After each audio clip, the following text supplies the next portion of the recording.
friends, this is Pragyan Patil. Welcome to all of you PNP One Day Exam Target. दोस्तों, number system की दो classes हो चुकी हैं। पहली क्लास में और दूसरी क्लास में दोनों में मैंने नंबर की क्लासिफिकेशन के बारे में केवल बात किया। आज नंबर सिस्टम की पहली कक्षा जो होती है, पहली क्लास जो होती है, उसको हम स्टार्ट करने वाले हैं। पहली क्लास है हमारी डिविजिबिलिटी की, विभाज्यता का नियम। आप कहेंगे क्या इससे सवाल आते हैं? तो हाँ, इससे सवाल आते हैं। इससे सवाल आपकी UP TET, C TET, super TET, SSC, railway सभी में सवाल आते हैं। ये उतना ही इम्पोर्टेंट चैप्टर है जितना आपके लिए profit loss time and work. क्यों? क्योंकि ये सवाल यहाँ से आएंगे, आपको उसके एप्लीकेशन में दिखाऊंगा कैसे होते हैं। यदि आप डिविजिबिलिटी रूल जानते हैं तो आपको मेंसुरेशन के जो टफ सवाल है, जिनमें कैलकुलेशन बड़े डिफिकल्ट होते हैं, उनको मैं बड़ी आसानी से दिखाऊंगा कि हो जा रहे हैं। सोचिए, डिविजिबिलिटी से मेंसुरेशन के सवाल को। उसी तरह से यदि आप डिविजिबिलिटी सीखते हैं तो एलसीएम एचसीएफ के आपके पेपर के सवाल मैं डिविजिबिलिटी से करवा दूंगा। पूरे तो नहीं, लेकिन हाँ, आधे से ज्यादा सवाल केवल डिविजिबिलिटी से हो जाएंगे। और बचा थोड़े आधे क्वेश्चन तो वो यूनिट डिजिट से करवा देता हूँ। तो सोचिए, डिविजिबिलिटी और यूनिट प्लेस की वैल्यू, ये दोनों इंपॉर्टेंट है। रिमाइंडर थ्योरम तो अपने आप में इंपॉर्टेंट है ही है। ये दोनों चैप्टर से डायरेक्ट क्वेश्चन नहीं आए तो क्या से इनके एप्लीकेशन से हम क्वेश्चन करते हैं। तो आइए सीखते हैं डिविजिबिलिटी रूल, विभाज्यता का नियम।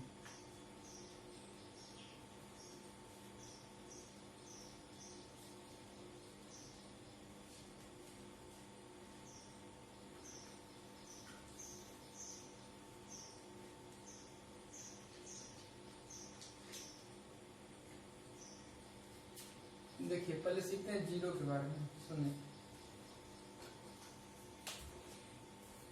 जब कोई संख्या शून्य में भाग दी जाती है, जैसे यदि मैं कहूं आपसे 3 से 0 में भाग देना है तो 0 बार में चला जाएगा, कट गया। उसी तरह से मैं कहूं 2 0 बार चला जाएगा, 0 आगे कट गया। इसका मतलब जब किसी संख्या से शून्य में भाग दी जाती है तो वो हमेशा कट जाती है। यानी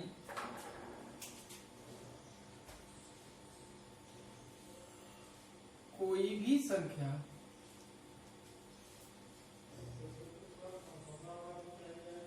शून्य को पूर्णतः विभाज्य कर देती है।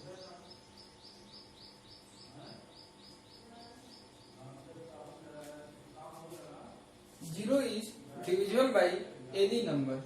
Zero is divisible by any number. अब देखिए, यदि लेकिन 0 से डिवाइड करें तो क्या होगा? देखिए, यदि कोई भी संख्या हो उसको आप 0 से डिवाइड करते हैं। ये 3 है, इसको यदि 0 से डिवाइड करेंगे तो अब आप थोड़ा सा ध्यान दीजिए। यदि 12 को मैं 3 से डिवाइड करता हूँ तो यहाँ क्या आता है? 4 आता है। इनका मतलब इन दोनों का यदि मैं गुणा कर दूं तो ये 12 आना चाहिए कि नहीं आना चाहिए? आना चाहिए। उसी तरह यहाँ क्या मैं ला दूं तो उसका गुणा करने पे 3 आ जाए। आप जानते हैं कि किसी भी संख्या से 0 में यदि गुणा होगा तो 0 पहुंचा देता है, तो 3 तो आ ही नहीं सकता। तो हम लोग ये मान लेते हैं कि वो संख्या अनंत होगी। वो संख्या क्या होगी? अनंत होगी, जिससे गुणा करने पे 0 आ जाता है। ठीक है, इसका मतलब किसी भी संख्या से या किसी भी संख्या में यदि 0 से भाग देते हैं तो अनंत आएगा। यानी आपको याद रखना है, कोई भी नंबर यदि वो 0 से भाग देंगे तो अनंत आएगा। लेकिन एक चीज को छोड़ के, क्या? 0/0। 0/0 क्या होगा? इसका मतलब है यहाँ भी 0 है, यहाँ भी 0 है। यहाँ वो वाली संख्या आती है जिससे इसमें गुणा करने पे प्राप्त होता है। आप बताइए, यहाँ मैं 1 रख दूं, 0 आ जाएगा, वो 1 × 0 0। यहाँ 2 मैं रख दूं, 0 का गुणा होगा तो 0 आ जाएगा। यहाँ मैं 3 रख दूं, तो यहाँ मैं 0 रख दूं, मतलब आप बता नहीं पाएंगे। कोई एक फिक्स नंबर नहीं है, मतलब हर संख्या ये 0 ला देती है। इसका मतलब 0/0 को अनडिटरमाइन कहते हैं। ये डिटरमाइन ही नहीं हो पा रहा है कि कौन सी संख्या है, तो 0/0 क्या हो गई, अनडिटरमाइन। ये क्या हो गई, अनडिटरमाइन। यानी यदि 0/0 हो तो ये अपरिभाषित हो जाता है।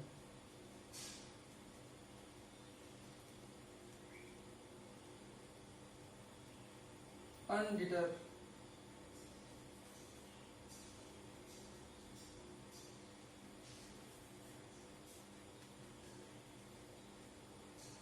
ये अपरिभाषित हो जाता है। समझ बात। इसका मतलब आपको अब समझ आएगा कब अनंत आता है और कब अपरिभाषित आता है। अब आपको कोई कंफ्यूजन नहीं होगा। क्यों? क्योंकि कभी कभी आप अपरिभाषित और अनंत में बड़े कंफ्यूज रहते हो। तो आई होप कि आपका यहाँ पे कंफ्यूजन दूर हुआ होगा। कोई भी संख्या में यदि शून्य से भाग दिया जाए तो भाग हो जाएगा, पूरी बार विभाज्य हो जाएगा। पर यदि किसी और संख्या से शून्य में भाग दिया जाए, किसी भी संख्या शून्य को पूर्णतः विभाजित कर देती है, पर यदि 0 से भाग दिया जाए किसी संख्या में तो अनंत आती है, लेकिन 0/0 अपरिभाषित होती है। ठीक है। आइए अब एक का विभाज्यता का नियम देखते हैं। इसको आप लोग लिखते रहिए, ठीक है। स्क्रीनशॉट लेकर या लिखते रहिए, क्योंकि बोर्ड बहुत बड़ा नहीं है, मैं एक साथ बहुत चीजें नहीं लिखवा सकता हूँ, समझाना भी होता है साइड में। देखिए,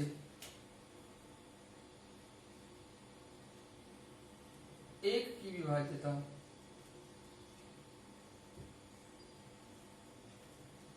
यदि किसी संख्या में कोई नंबर है, उसमें यदि एक से डिवाइड किया जाए तो क्या होगा, पूर्णतः डिवाइड हो जाएगा। यानी प्रत्येक संख्या एक से पूर्णतः विभाज्य होती है। लेकिन अपने आप से देखिए, अपने आप से भी ये पूर्णतः विभाजित होती है। लेकिन मैं कहूं कि अब यदि एक को 0 से विभाजित कराना है, देखिए यहाँ क्या लाएंगे आप, अनंत। और यदि 0 में 1 से कराना हो, यहाँ क्या लाएंगे, 0। ठीक है। तो ये चीजें आप समझ लेंगे, इतना इसकी गंभीरता नहीं है। यह एक की विभाज्यता का नियम। ठीक है। आइए, इससे सवाल बनते नहीं है। ठीक है। अब कहाँ सवाल बनते हैं वो देखते हैं।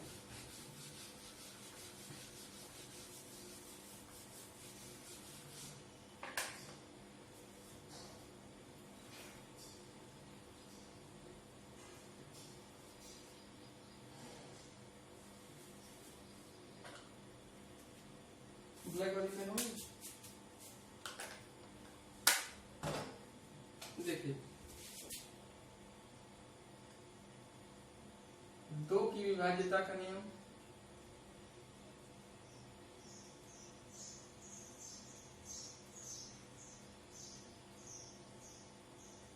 चार की विभाज्यता का नियम,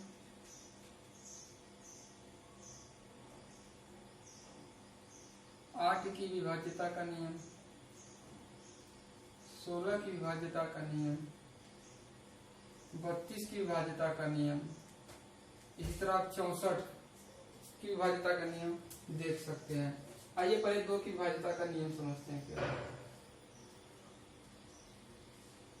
किसी भी संख्या को यदि आपको 2 से चेक करना विभाजित है कि नहीं, तो उस संख्या का इकाई का अंक चेक कर लीजिए। जैसे मैं लिखूं 522, अब ये 2 से विभाजित है कि नहीं, इसको यदि आपको चेक करना है, इस संख्या का इकाई का अंक 2 है। यदि ये 2 से विभाजित है तो आप पूरा विभाजित मत करिए, कर दीजिए हाँ ये 2 से विभाजित है, बस ये इकाई का अंक देख के। इसी तरह मैं लिखूं 1372 है, 2 से विभाजित है, हाँ है।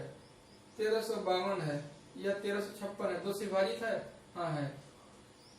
1371 है, क्या 1 2 से विभाजित है, केवल इकाई का अंक देखिएगा। कहेंगे नहीं है तो हम चेक नहीं करेंगे, भाग नहीं देने जाएंगे। ठीक है दोस्तों, इसका मतलब आपको यदि 2 की विभाज्यता को देखना है तो आपको पूरे संख्या को नहीं, मात्र इकाई अंक को देखना पड़ेगा। यानी संख्या के इकाई का अंक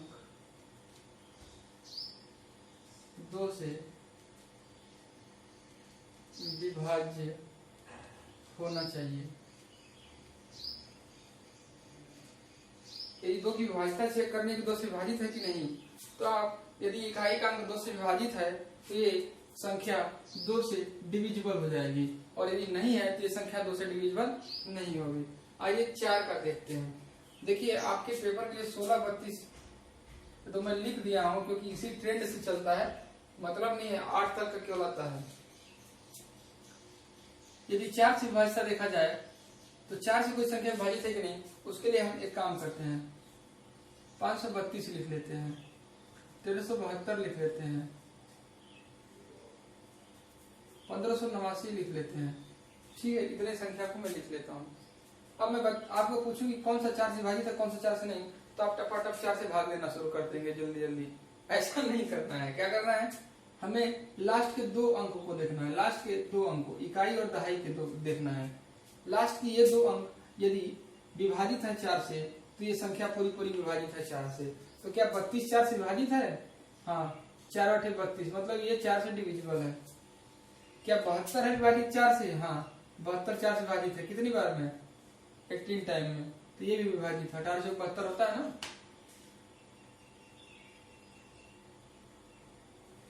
उस तरह 89 को देखिए, 89 क्या 4 से विभाजित है? नहीं, 89 4 से विभाजित तो नहीं है। करके देखिए, 4 दूनी के 8, 4 दूनी के 8, एक शेष बच रहा है, मतलब ये विभाजित नहीं है। कहने का मूल अर्थ है कि आपको यदि कोई संख्या को देखना है कि 4 से विभाजित है कि नहीं, तो आप लास्ट के 2 अंक को देखेंगे। यदि वो 4 से विभाजित है तो संख्या 4 से विभाजित हो जाएगी, यदि वो विभाजित नहीं है तो संख्या 4 से विभाजित नहीं होगी। यानी संख्या के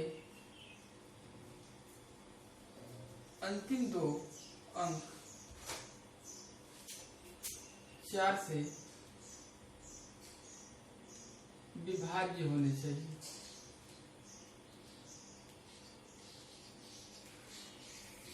संख्या के इकाई का अंक 2 से विभाजित यदि हो गया तो वो 2 की विभाज्यता का नियम है। यदि अंतिम 2 अंक 4 से विभाजित हो गया तो 4 से विभाज्यता का नियम है। इसका मतलब आप अगला क्या होगा आप समझ रहे हैं। जैसे 15,372 लिख दूं मैं। अब कहूँ ये 8 से विभाजित है कि नहीं, आपको चेक करना है। तो सबसे पहला काम करना पड़ेगा, आपको अंतिम 3 संख्या को लेनी पड़ेगी। 2 में इकाई 1 ले रहे थे, 4 में अंतिम 2 ले रहे थे, 8 में अंतिम 3 ले रहे हैं, 16 में इसी तरह अंतिम 4 लेंगे, 32 में इसी तरह अंतिम 5 लेंगे, 64 में इसी तरह अंतिम 6 लेंगे। समझ में आई बात? तो अब बताइए अंतिम 5 और 6 क्यों चेक करने जाए, यहीं तक काम हो जाता है। और 4 तो अंतिम 3 संख्या, ये 3 संख्या को देखेंगे, क्या ये 8 से डिविजिबल है? क्या ये 8 से भाग हो जा रही है? यदि भाग हो गई 8 से तो डिविजिबल है, और नहीं तो नहीं डिविजिबल है। देखिए कितना है, आपको 372 में 8 का भाग देना है।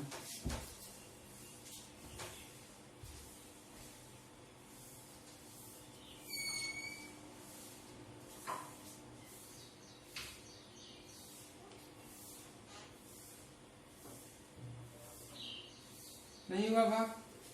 जब ये 8 से भाग नहीं हुआ तो इसका मतलब ये संख्या विभाजित नहीं होगी। इसी तरह एक संख्या लेते हैं 16,312। देखते हैं क्या ये भाग हो रही है। तो हमें लास्ट के 312 को चेक करना होगा। 312 को भाग दीजिए 8 से, 8 का 24, ये कितना हुआ 7, 8 9 72। ये तो भाग हो गया पूरी परिवार। इसका मतलब ये 8 से पूर्णतः विभाजित है। समझ में आई बात? तो कहने का मतलब यह है कि यदि संख्या के अंतिम 3 अंक 8 से विभाजित चेक करने हैं, यदि वो 8 से विभाजित है तो पूरी संख्या 8 से विभाजित है, और यदि वो 8 से विभाजित नहीं है तो पूरी संख्या 8 से विभाजित नहीं है। यानी संख्या के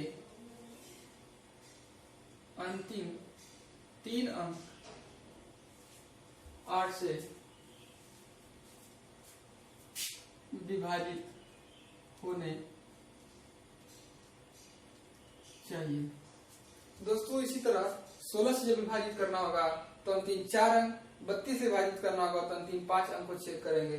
इतना हमें नहीं, बस इस 3 चीजों का ध्यान रखना है।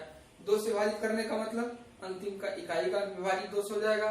8 4 से विभाजित करने का मतलब अंतिम के 2 संख्याएं 4 से विभाजित होंगी, इकाई और दहाई वाली।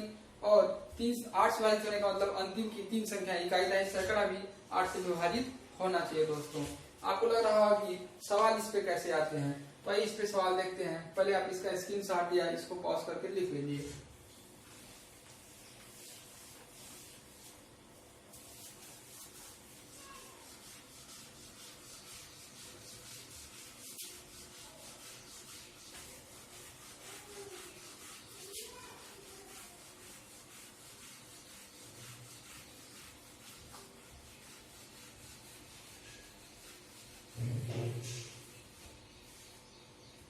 क्वेश्चन क्या बनता है,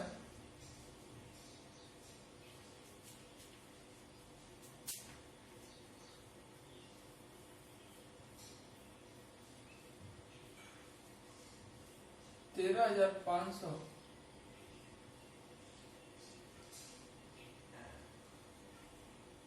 यहाँ पे स्पेस रहेगा, यहाँ पे मान लीजिए 6 है, 6 है,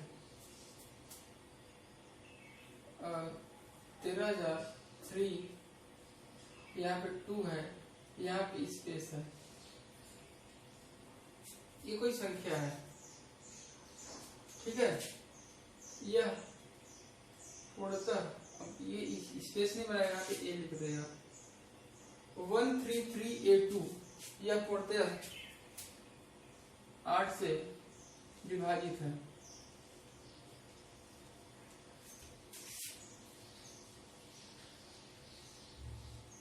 तो बताइए कि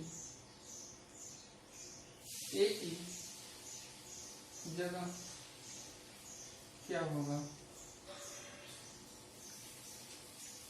ऑप्शन ए 1, ऑप्शन बी दूसरा ऑप्शन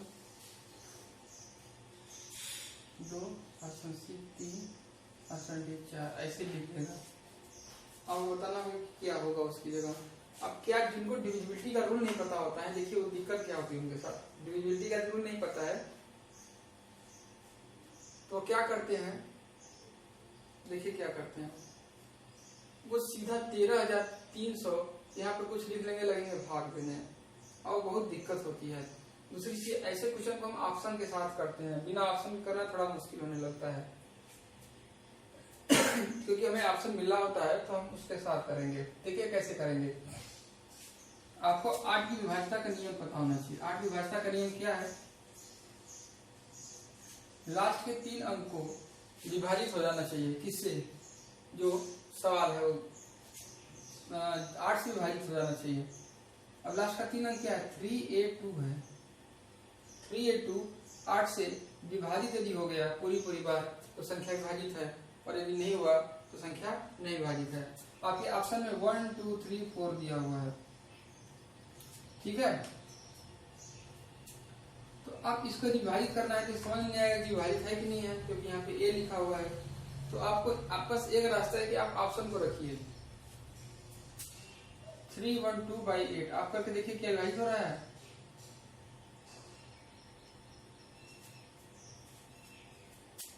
आठ लिखा 24, 7 31, 8 चौक 72, 34 बार विभाजित हो गया। इसका मतलब ये जब 1 होगा तो पूरी बार विभाजित हो जाएगा। पहला ही ऑप्शन आ गया, आपने इसको चेक कर लिया, ये इसका आंसर 1 होगा। अब आप कहेंगे सर कैसे पता कि पहले ही ऑप्शन पे सही हो गया। यदि 1 को चौथे ऑप्शन पे लिख देता तो क्या करते हैं, तो मान लीजिए 4 को यदि वो पहले लिखता तो क्या करते हैं, यहाँ पे 342/8 लिखता।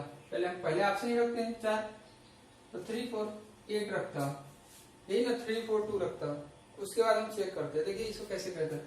ये कितना 8 चौका 32, देखिए ऐसे लिख लीजिए 342, 8 चौका 32, ठीक है।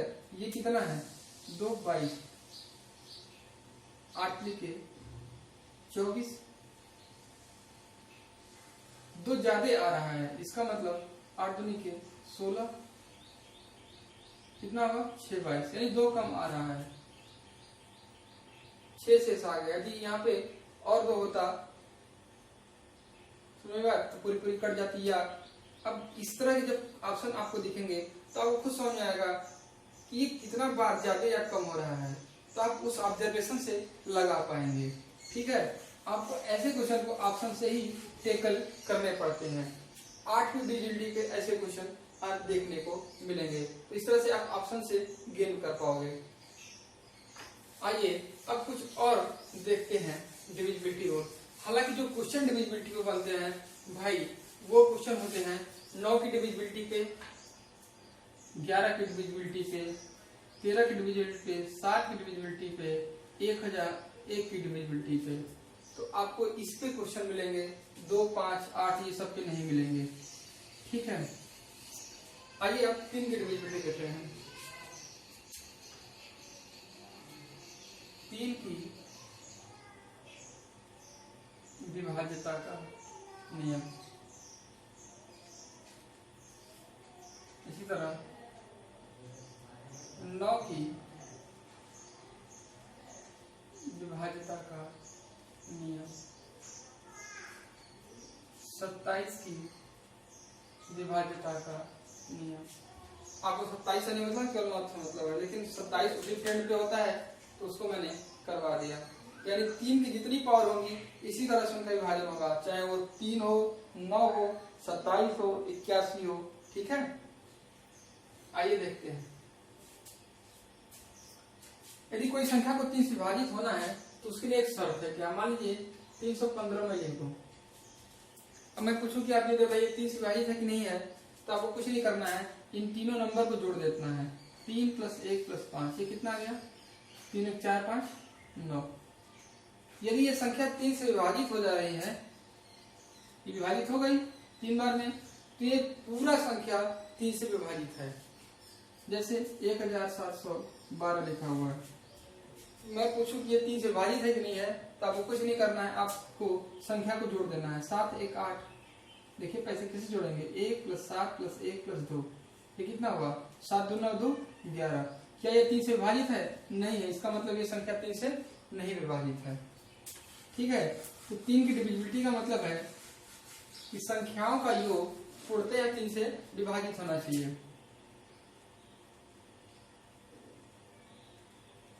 संख्याओं का योग पूर्णतः 3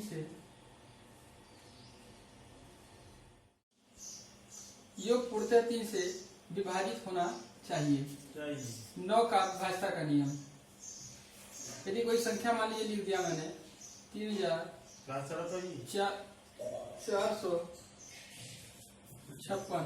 अब ये 9 से विभाजित है कि नहीं, आपको यदि चेक करना है तो क्या करने पड़ेंगे? कुछ नहीं, बस इनके डिजिट को जोड़िए। यदि 9 से विभाजित है इनके डिजिट, तो ये संख्या पूर्णतः विभाजित है। देखिए 6 5 11 4 11 4 11 अंडा खींचो, 4 अंडा खींचो, बोल नहीं रहे हो तो 15 15 3 18, 4 3 7 5 12 6 18, 11 4 15 15 3 18। 18 क्या 9 से विभाजित है? हाँ 9 से विभाजित है। इसका मतलब ये संख्या पूर्णतः 9 से विभाजित है। तो देखते हैं 3472 लिखा हो, इसको देखिए 7 2 9 4 3 7 9 7 16। क्या विभाजित होगा? नहीं होगा, इसका मतलब ये 9 से विभाजित नहीं है। माय फ्रेंड्स, इसका मतलब ये हुआ कि यदि संख्याओं का योग 9 से विभाजित होगा तो संख्या पूर्णतः 9 से विभाजित होगी। देखिए इसका मतलब हुआ संख्याओं के अंकों का योग पूर्णतः 9 से विभाजित होना चाहिए। किसे विभाजित होना चाहिए? 9 से विभाजित होना चाहिए। ठीक है दोस्तों, संख्याओं के अंकों का योग पूर्णतः 9 से विभाजित होना चाहिए। इसी तरह 27 का डिविजिबिलिटी कैसे चेक करेंगे? संख्याओं के अंकों का योग पूर्णतः 27 से विभाजित होना चाहिए। 3 से विभाजित का मतलब संख्याओं का पूर्णतः योग 3 से विभाजित हो, 9 के डिविजिबिलिटी का मतलब संख्याओं का योग पूर्णतः 9 से विभाजित। 27 के डिविजिबिलिटी का मतलब संख्याओं का योग पूर्णतः 27 से। 81 का डिविजिबिलिटी का मतलब संख्याओं का योग पूर्णतः 81 विभाजित हो। दोस्तों आइए देखते हैं इस पे सवाल कैसे आते हैं।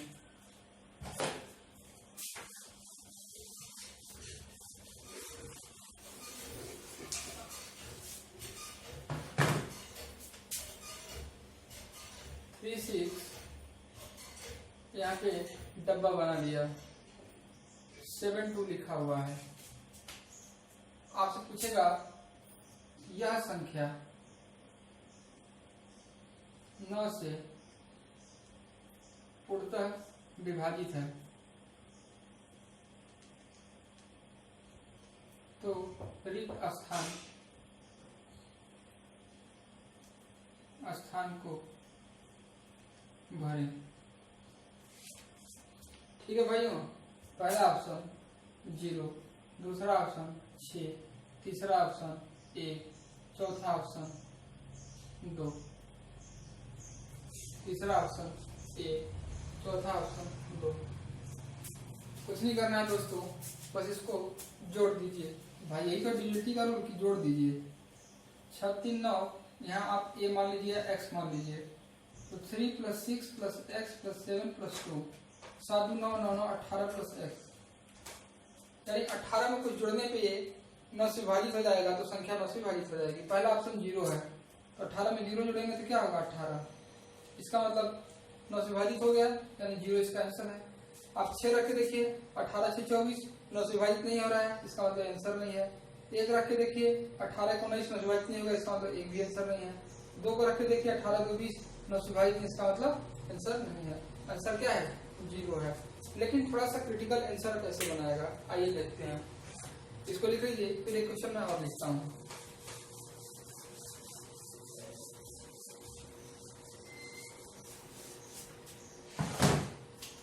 एक संख्या है 5 6 x 3 4। कोई संख्या है 5 6 x 3 4। यह पूर्णतः 9 से विभाजित है, यह पूर्णतः 9 से विभाजित है। कोई संख्या है 5 6 x 3 4, यह पूर्णतः 9 से विभाजित है, तो x का मान क्या होगा। पहला ऑप्शन आपको दिया रहेगा 0, दूसरा ऑप्शन दिया रहेगा 2, तीसरा ऑप्शन दिया रहेगा 4, चौथा ऑप्शन दिया रहेगा 9। नहीं, इस तरह से ऑप्शन नहीं होंगे, ऑप्शन कुछ इस तरह से होंगे। पहला ऑप्शन 0, दूसरा ऑप्शन 9, तीसरा ऑप्शन दोनों, चौथा ऑप्शन कोई नहीं।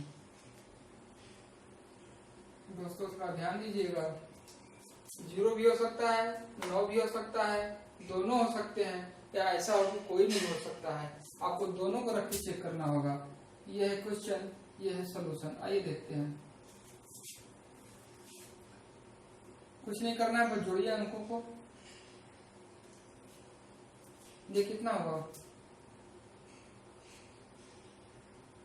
4 3 7 7 6 13 13 5 18 प्लस x। 18 में कुछ जोड़ने पे ये संख्या पूर्णतः विभाजित हो जाएगी। पहला ऑप्शन रखिए, 18 + 0 = 18। ये 9 से विभाजित हो रहा है, हाँ हो रहा है, इसका मतलब ये 0 आंसर सही है। लेकिन आप 0 रख के खुश मत होइएगा, आप एक बार 9 को भी देख लीजिएगा, क्योंकि ऑप्शन में दोनों लिखा हुआ है। तो थोड़ा 18 में 9 को रखिए, 18 + 9 कितना हो गया 27। क्या ये 9 से विभाजित होती है? हाँ, ये भी 9 से विभाजित होती है, इसका मतलब ये भी आंसर है, यानी इसके दोनों आंसर हैं। ठीक है, तो ऑप्शन आपका कौन सा है? तीसरा ऑप्शन, दोनों। दोस्तों आज यहीं तक रखते हैं। अगली कक्षा में 7 की डिविजिबिलिटी, 11 की डिविजिबिलिटी, 13 की डिविजिबिलिटी, कंबाइंड डिविजिबिलिटी, 5 की डिविजिबिलिटी, इन सब को हम लोग चेक करेंगे। इसके बाद आपको डिविजिबिलिटी से कैसे क्वेश्चन आते हैं उनको आपको हम दिखाएंगे। क्वेश्चन तो ऐसे ही आते हैं, आप पेपर उठा के देखिए, UP TET, C TET, SSC, railway, ऐसे क्वेश्चन आए हुए हैं। बता दूं आपको, एसएससी पिछले साल जो पेपर लिए है प्री में, हर सेक्शन में एक क्वेश्चन 9 और 11 की कंबाइंड डिविजिबिलिटी पे आए हुए हैं, 9 और 11 की कंबाइंड डिविजिबिलिटी पे, तो इस तरह से आपको करने ही पड़ेंगे इसको। दोस्तों आज यहीं तक रखते हैं। यदि मेरी वीडियो आपको पसंद आ रही हो तो ज़्यादा से ज़्यादा लाइक करें, सब्सक्राइब करें और अधिक से अधिक लोगों को शेयर करें। और आपके कमेंट्स ही हमारे लिए मोटिवेशन का काम करते हैं, हम समझ पाते हैं कि कहाँ कमी है, कहाँ और इम्प्रूवमेंट करने की ज़रूरत है। इसलिए कृपया करके आप हमारे कमेंट सेक्शन में अपने सुझाव जरूर लिखें। आज यहीं तक, धन्यवाद। जय हिंद, जय भारत।